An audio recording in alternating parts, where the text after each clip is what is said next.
Bonjour les Capricornes et bienvenue pour votre guidance de la semaine du 14 au 20 août 2023. Donc, c'est une guidance générale. Je vous le rappelle, ce ne sont pas des prédictions à prendre au pied de la lettre, mais des énergies qu'on vous invite à utiliser en cette période.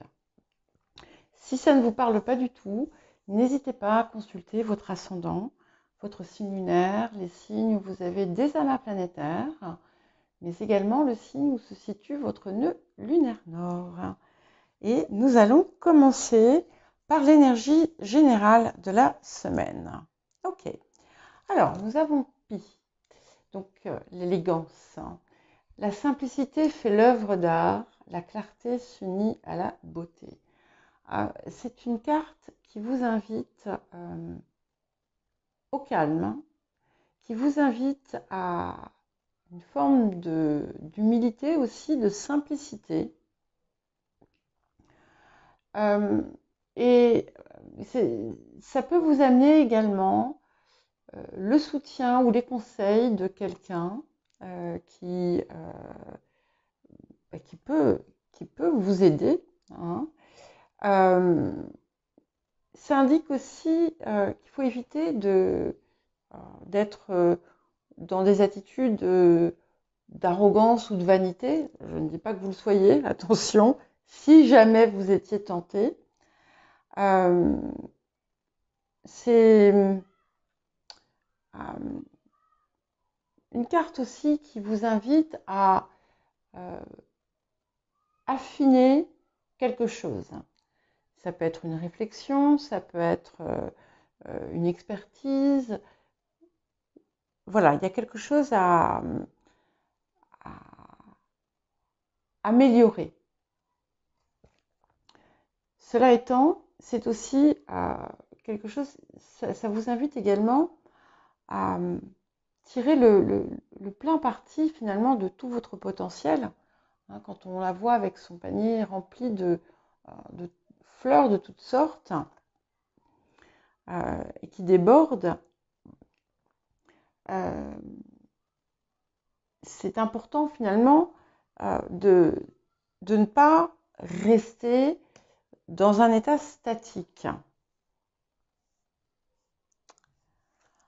Alors, nous avons ensuite le 6 de clé, la lune montante, pour le défi de la semaine. Alors, sachant que nous sommes en lune descendante en ce moment, au moment où je vous parle, je crois, hein, ouais, parce qu'après on aura la nouvelle lune. Donc normalement c'est ça. Bref, peu importe. Donc cette carte de lune montante en défi vous invite à ne pas gaspiller votre énergie dans des choses qui n'en valent plus ou pas la peine. Il est possible que certaines se sentent un peu fatiguées, un peu mous, un peu molles.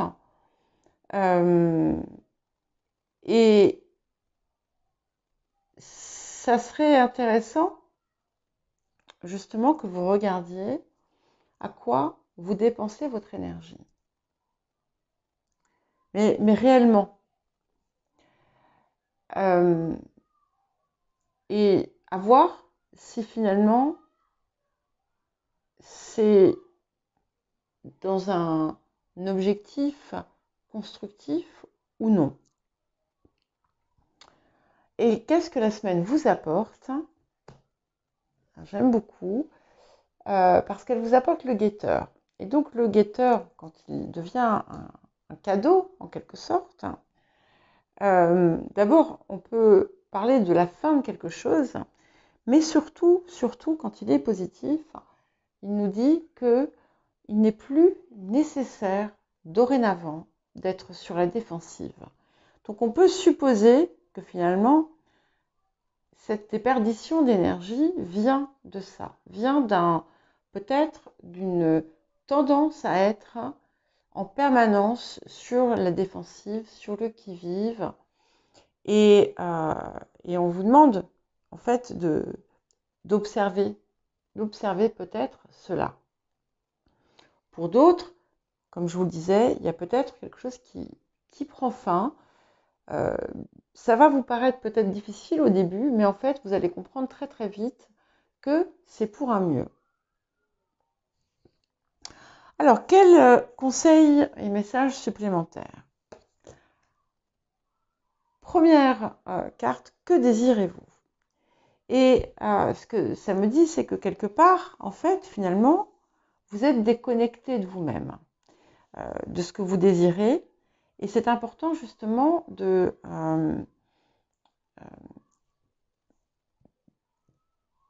vous, comment dire, de vous réapproprier vos désirs et votre vie. À travers cette quête, finalement, de mais qu'est-ce que je veux? À travers ce questionnement, finalement, qu'est-ce que je veux? Pourquoi? Qu'est-ce qui vraiment, vraiment m'appelle, me donne envie? Et de prendre le temps, peut-être, si notamment vous êtes un petit peu fatigué, de peut-être rêvasser et comprendre, voir ce que ça vous dit. Ensuite, nous avons la carte écouter. Et cette carte vous parle d'abord d'écouter finalement les messages qui vous viennent et de faire le calme en vous et peut-être autour de vous. Je ne sais pas si vous avez tendance à écouter en permanence la télévision, etc. Et du coup, vous n'êtes pas avec vous-même. Là, c'est vraiment une invitation à le faire. Ça peut être aussi une invitation à écouter l'autre, à écouter les autres. Si vous avez quelque chose, une situation à régler, à prendre la peine, le temps de réellement écouter, entendre ce que l'autre partie peut avoir à vous dire. Cela étant, je ne pense pas que ce soit la majorité des situations. Je pense que c'est plus ce temps qu'on vous invite à passer avec vous-même pour déterminer ce que vous désirez en entendant finalement votre voix. Ouais. Et vous allez voir, il va y avoir des signes. Donc, je vous parle de remarquer les signes. Vous allez, voilà, il y a des petites choses que vous allez voir, que vous allez percevoir et qui vont finalement vous aiguiller sur cette voie. Mais je crois que ce qui est vraiment important, et je me permets d'insister dessus, parce que vous le savez, je me suis sentie très, comment dire, très touchée par ce qu'ont pu traverser les Capricornes, c'est ce guetteur. Voilà, ce guetteur en apport qui vous dit vous n'avez plus besoin d'être sur la défensive. Alors, ok. Et vous voyez, c'est bien parce que là, sur la situation actuelle, nous avons le valet de bâton qui apporte d'abord des communications qui peuvent être satisfaisantes, qui apportent un peu de fraîcheur, de légèreté aussi. Et finalement, on commence à voir l'horizon autrement, l'horizon qui s'éclaircit, une envie peut-être de reprendre la marche en avant. Et regardez, avec le chariot. Donc, oui. Donc, non, vous voyez, c'est encore, on y va doucement, on progresse, mais on va vraiment vers une belle victoire, vers un bel élan et vers un nouveau départ, on va dire triomphal en quelque sorte. Certaines peuvent être amenées à faire un voyage important ou encore peut-être à déménager. Ok. Donc, le passé vous a apporté ce 4 d'épée qui me parle de guérison. Et du coup, je vais faire le lien avec le guetteur qui vous dit plus besoin d'être sur la défensive. Finalement, ce qui était douloureux, en réalité, ne fait plus partie de votre vie. Et on va vers une nouvelle stabilité avec l'empereur. Donc on a un premier 4 ici, on a un deuxième 4 ici qui est puissant et qui me dit que vous retrouvez votre puissance intérieure, votre pouvoir intérieur.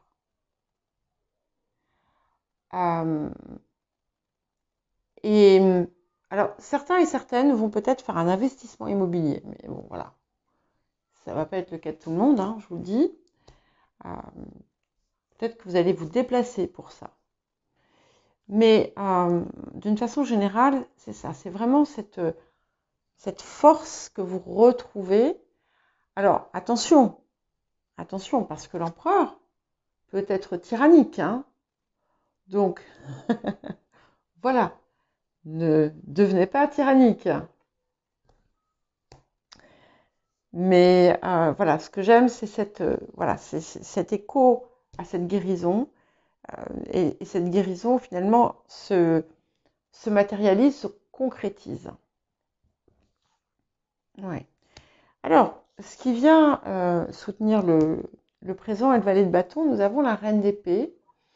Il peut y avoir des communications, des échanges, des conseils qui viennent d'une énergie féminine, mais ça peut être aussi la vôtre, hein, d'énergie, qui finalement vous accorde une prise de recul et une capacité peut-être à verbaliser des choses de façon différente. Ouais. Et pour accompagner l'empereur, nous avons le 7 de bâton. Donc là, on retrouve toute la détermination, hein, toute la volonté, la détermination du Capricorne ici, sa ténacité et son, comment dire, son implication dans sa vie et dans sa réussite. Et on retrouve la flamme, l'envie d'avancer et la détermination à le faire. Et comme je le dis souvent, pour moi, le 7 de bâton, c'est vraiment 6 de bâton plus As de bâton. Donc on est dans une belle énergie de succès, de réussite, avec de la passion et de l'envie. Et regardez, vous êtes l'As de bâton. Donc ça me plaît beaucoup parce que même si on a cette petite baisse d'énergie ou du moins une mise en garde sur cette idée de ne pas gaspiller votre énergie sur des choses qui finalement ne vous servent plus, nous avons cet as de bâton qui finalement vous envahit aussi de fougue, de créativité, de passion, de détermination. Et là encore, on a une belle énergie de réussite en vous. Alors, les facteurs environnants, nous avons la reine de coupe. Cette reine de coupe peut être quelqu'un de votre entourage, de même que cette reine d'épée. Hein. Mais elle peut tout simplement aussi montrer que il y a quelque chose il y a de la compassion avec la reine de coupe, il y a l'ouverture du cœur. On peut y voir peut-être aussi finalement un apaisement des circonstances apaisées et des circonstances finalement propices à une bonne entente. Voilà. Toutes ces reines. Et au niveau des émotions intérieures, nous avons la reine de denier, ce que j'aime beaucoup puisque quand elle vient dans l'intériorité, on est vraiment dans cette, je crois vous l'avoir déjà dit d'ailleurs, dans cette idée de reprendre goût à la vie, d'apprécier les choses de la vie, d'apprécier voilà, la bonne chair, les plaisirs qu'offre la vie, pas nécessairement physique, hein, bien entendu. et l'envie, le désir, mais pas, là encore une fois, je ne parle pas forcément de désir physique, mais tout simplement avoir envie. Et c'est quelque chose qui avait pu effectivement vous quitter pendant longtemps. Euh, donc, magnifique, hein, si vous êtes dans une énergie, notamment si vous êtes une femme, où là vous avez vraiment toutes ces parts de vous qui se réunissent. Et si vous êtes, finalement, si vous êtes un homme, on peut y voir une ouverture de parts de vous qui s'étaient peut-être sclérosées et qui vous empêchaient d'être dans la réceptivité et dans la réception euh, des choses que vous attendez. Ok. Et pour finir, nous avons la mort. Donc on a vraiment, ça y est, on arrive au bout du bout et le changement est marqué. Il est marqué. Alors pour certains et certaines, il y a une rupture totale d'une situation et c'est une fin qui vous est bénéfique, qui vous est très bénéfique. Hein. Voilà pour vous les Capricornes. Eh bien écoutez, je vous souhaite une bonne semaine et je vous dis à bientôt.